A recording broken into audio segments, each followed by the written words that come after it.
Yo, now I know it's been a minute since I've been on this channel. I'm like y'all favorite seasonal YouTuber. I'm only here through the summer. And as y'all know, the summer's coming back up, so that means I am back yet again. In today's video, I'm going to be showing y'all how to make $10,000 as a teenager. I am 2 years out of high school, but by the time I left high school, I had already made $10,000. And once you make your first 10, it's kind of easy to scale up and make another 10. So I feel like I should put y'all into some ways that I was making money when I was in school. But if you're new, make sure to subscribe. I think I'm gonna be making like a whole bunch of finance content. I kind of already was like last summer, but we didn't continue that for obvious reasons. I got really busy and I want to just continue IRL content as a whole. So if you are new, once again, subscribe. But let's just get started with it. Now coming in at number 5 might be the newest method I've come up with to make $10,000, and this is specifically reselling imported clothes. Now if you're not into like Forex or you're not into monetary exchange, you probably don't know this, but the Japanese yen is like a literal thousandth of a dollar. Our currency is way above it. You can find sites that will import Japanese stuff for you. They kind of work as a middleman, so you basically buy the stuff off the Japanese sites you're looking for, such as Japanese thrifts, clothing stores, warehouses, things like that. A lot of the time you can find authentic designer items to import, and it doesn't even have to be designer. It can be like mini designers, kind of like Off-White, Supreme, Bape. Bape itself is actually a Japanese company. I understand the whole fakes thing that's going on right now, but Asia has a market for authentics. And with our currency being so much higher, it is in your best interest to go buy from them. You get a pair of shoes. A good example I saw was a pair of Off-White 90s. So I saw them for $277. Let's say the import fee is $50. So in total, you're paying about $327. We're just gonna round up and say you're paying $330 for the Off-Whites, right? I only search in my size. I wear a 10.5 to an 11. So if you look on StockX, they are literally going for like $700. So your take home could potentially be $400, $450 just for starting with $300. Now, of course, we are taking advantage of the fact that our currency is superior, and we do have a decreasing currency, I'm not gonna lie. But considering how cheap you can get those shoes and they're authentic, you can resell them on pretty much any site you want and take profit. Let's say you're profiting between $300 or $400 every single sale. It means it would only take you 25 sales to hit $10,000 in take-home profit. Now, the downside to this is that you do have to have starting money. The upside, though, is that you don't have to start with a pair of shoes. You can do this with clothes, jewelry, accessories. I've seen people literally go buy chrome hearts from a site called Rinkin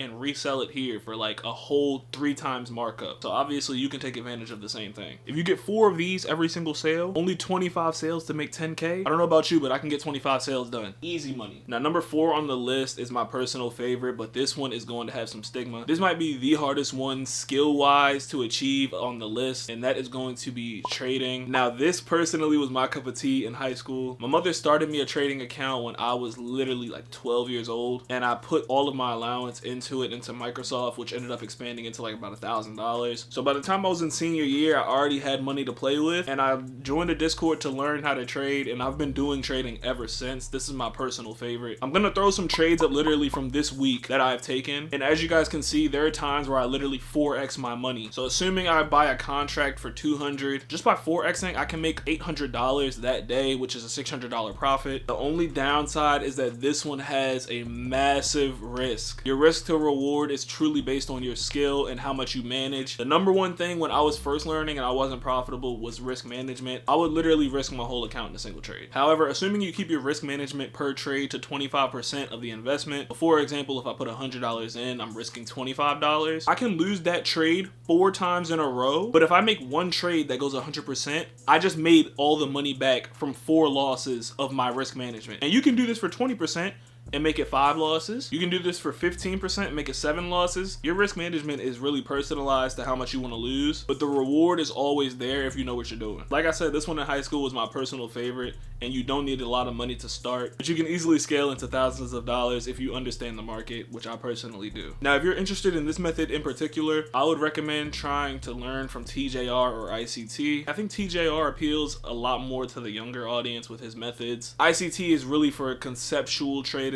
Does a lot of mindset work, gets you in the right mind to trade. Or you could try both ways and go do both courses. It's completely up to you. But like I said, this is my favorite, but it's only number 4 on the list. Now number 3 on the list is very similar to number 5, but the only reason it's number 3 is because it can be applied to a way wider scale. And this is going to be reselling a specific niche. Now when I say reselling a niche, I mean something like hardware, Pokemon cards, jewelry, watches is a really big one if you're into that. Anime figures is another good one. I saw people doing phones. but this can be applied to anything. Now, the easiest way I can think of doing this is looking for clearance or finding a way to get these items for cheap, and then you go back and resell them for higher. So for example, my personal one in high school was Pokemon. I would go and buy Pokemon cards from the store. I would buy whole bundles. Elite Trainer boxes was a really big one, and all of like the limited time bundles that would come out, I would go buy those. Literally the next day list them up on eBay, and I was making 3x profit. There was literally a day where we had, I think, $1,000 worth of Pokemon cards in my back seat. I was out with my friend. We both went out, copped every box we could get from every store because we were trying to invest, and I ended up 3xing the next day. I think he sat on his boxes, but I still have cards to this day that are worth like really good money, and I literally keep a box of cards that are all worth like over $100. I think I'm sitting on maybe about 4K in cards right here, and I literally have about 10 of those boxes, all ranging with different types of cards because I organized them. But you can apply this to literally any niche. Another big one I'm into is watches. If you can buy watches for retail price, you can resell them for a lot of money. But like I said, you don't even have to do these. These don't require as much startup as trading, so you can get a lot of reward out of this. Niche reselling is the way. Now, number 2 is something I actually recently got into, and that is a skill-based or service-based business. Now, this one is also niche-based because it's really based on what you can do. This one is immensely scalable because if you are really good at a specific skill and you can sell this skill, then you can make a lot of money. Now, my personal one was a clothing brand. So if you're a good artist, you can sell your art. Like I think this guy's name is Pooh Breezy or something. You can also sell designs for clothing brands like mine, or you can make a clothing brand yourself. If you're really good at marketing but you don't want your face anywhere, start like a content network or a marketing agency. There's a whole bunch of videos on starting that I've seen. I'm personally not into it myself, but it's a scalable business. If you have some sort of physical skill set like building, landscaping, it doesn't take much but a Facebook post, a few hashtags, maybe an Instagram post to start getting some traction. I also think that this method is the most independent because it truly is based on how good you are at a specific skill and how well you can market yourself in that skill. If you can cook, there's a lot of people in Baltimore, which is my city, that sell plates. I'm not sure if that's common in other cities, but bro, if you have good food, you can literally go sell plates of food to other people. With the same method, just make an Instagram and a TikTok. Use your city's hashtag so people in your city find you, because as we all know, these companies are tracking your location, and then just go sell it. Now, the last one's a little bit of a twist of events because I've been giving you guys these skill-based kind of businesses, but the last one is literally content creation. Now, the reason I say this is because if you have a phone and you are literally watching this video on your phone, you have the means to go make content. And once again, this is completely niche based. I think right now is probably the best time to be making content because everyone is trying to compete with TikTok, which means these huge sites are pushing small.